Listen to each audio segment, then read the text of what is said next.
Hey everyone, this is Parisa Mahdavi, and today we are going to have our third part of the fantastic book Meetings That Get Results by Brian Tracy. Don't forget to subscribe our channel. Chapter 4: Determine the Agenda. This is the starting point of holding effective meetings. Always prepare a written agenda and provide a copy for each participant. One of the biggest mistakes in any meeting, formal or informal, no matter how short, is to start off without an agenda. When I was younger, I would meet with my boss on a regular basis, usually daily. But I found that if we were not very careful, we could talk for as long as an hour and not have reached closure on anything. This state of affairs was dissatisfying to both of us. Without any training or preparation, one day I wrote out a list of the things that I wanted to discuss with him and brought an extra photocopy of my handwritten. And yeah, as soon as I showed my boss the list, he brightened up. In no time at all, we were able to go down the list, discuss each point, and reach a decision on what was going to be done or not done. We quite quickly cut our meeting time from 60 to 20 minutes, and we got much more accomplished. From then on, my boss was always open to meeting with me because he knew that our time together would be highly productive.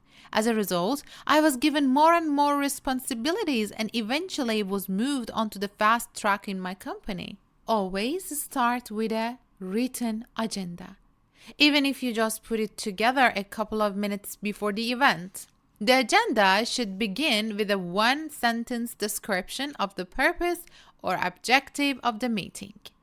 If you cannot boil it down to a single sentence, it probably means that the purpose of the meeting is too vague. Yeah, it is going to be an ineffective meeting and a waste of time for most, if not all, of the participants. But when you write out the agenda, starting with a purpose sentence, it forces you to think through what you are doing and why you are doing it. It gives you greater clarity regarding how each of the items on the agenda can be best dealt with. Organize the agenda. Organize the topics in order of importance by priority. Ask yourself, if we were interrupted after we had only discussed one thing on this list, what one item would be the most important? By starting with the most important items, you are ensuring that they will be covered and the least important items will be set aside for another day if the meeting is forced to end before you get through the entire agenda. When possible, distribute the agenda 24 to 48 hours in advance, either by hard copy or by email. This allows people to prepare and to think through the issues. They can come to the meeting ready to make a valuable contribution that in return increase your return on investment of time. The more important the meeting, the more important the agenda and its advanced distribution. Restrict attendance to the minimum number of essential people. When I was a young executive, I felt that it was only fair to invite everybody to the regular staff meeting so that all could participate and feel they were a part of the team. What I found after a while was that a lot of them didn't really want to come to the meeting. From then on, I restricted attendance to only those people who were necessary to deal with the items on the agenda. Everyone else was free to participate or not participate. Ask yourself, who really needs to be at this meeting? Who can contribute and needs to participate in the decision making or problem solving? Who requires this information and is there a better way to get it to them? Chapter 5: Your ability to lead a meeting is a critical part of your success in management. This skill is one of the marks of leadership that is most evident to people in your organization. As Peter wrote, the key tools of the executive are the meeting, the presentation, and the report. You must be excellent at all three. Perhaps the most important word in success is the word clarity. Fully 95% of your success will be determined by your being absolutely clear about what it is you want to accomplish and how you are going to accomplish it.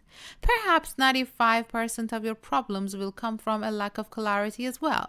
This is why it is so important for you to begin with a clear written outline of the purpose, even if it is only one sentence. When everyone sits down, you can open a meeting by saying, "We are holding this meeting today for this reason and to accomplish these goals and objectives." The first 5 to 7 minutes of any meeting are the most important part of the meeting. The opening sets the function, establishes the parameters, organizes the terms of references, and tells everyone in the room why they are there, for how long, and what they need to accomplish. You may even consider writing out your introduction word and then reading it at the beginning of the meeting. This clarity will allow a person who doesn't know you or the situation to get up to speed right and the start. Be specific and punctual with regard to the timing. Everyone should know exactly when the meeting starts and stops. This information should be printed at the top of your agenda, but you will want to restate it in your introduction. Begin your meeting right on time. Do not penalize the people who were there on time by waiting for others who are late. Assume that the latecomer is not coming at all and begin the meeting immediately. This piece of advice was invaluable to me when I was coming up as a manager. If someone comes in late and discovers that they have missed important information, refuse to start over. When the latecomer looks a bit incompetent, he will eventually get the message and be more punctual next time. Many companies have a policy where if a meeting is called for 10 a.m., they lock the doors from the inside at 10:01. You only have to do that once to get people to be on time in the future. If the purpose of a meeting is to solve a problem, you say, "We are here to discuss this problem and to come to a decision, conclusion, or resolution on moving forward. Here are the facts of the problem. Here is the information that we have, the alternatives that we have considered, and our market intelligence. Now, what do we do from here?"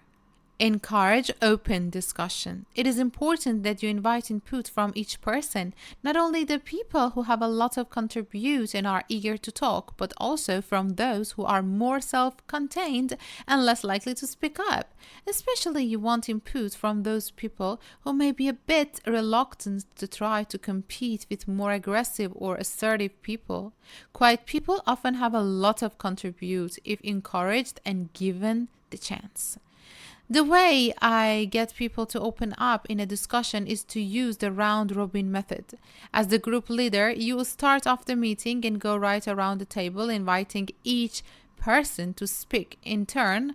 And as the meeting leader, you speak and contribute last, not first.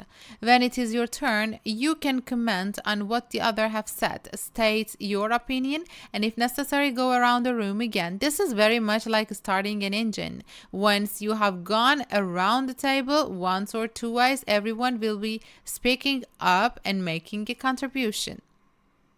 The best meeting leaders do not dominate the meeting. They encourage others to talk. The natural tendency of meeting leaders, unfortunately, it is to speak as much as 50% of the time on average.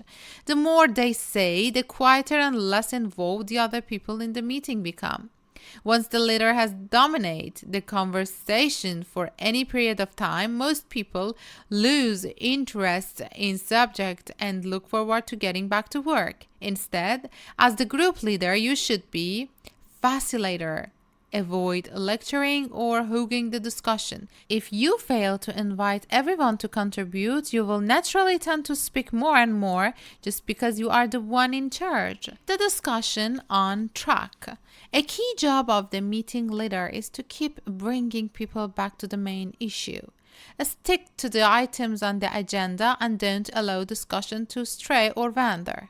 Press for closure. Once you start talking on a subject, discuss it thoroughly, but press for closure on what has been decided and who is going to do what and by when before you move on to the next item on the agenda. The inability to keep on track and to press for closure are two major time wasters and the major complaints from people who attend meetings. Summarize at the end of each discussion point and at the end of the meeting. Set out and restate your time and action schedules, your implementations plans, and your assignments. Then have everyone in the meeting agree on what has been decided and who is going to do what. Finally, distribute the minutes of the meeting within 24 hours. The more important the decisions that has been taken, the more important it is that you have them distributed in writing so that if anyone has questions, they can get back to you immediately. If there are no questions, then everyone accepts the record of the meeting as you send it to them. Thanks for being with me in part 3. If you haven't subscribed our channel yet, subscribe it now. Bye bye.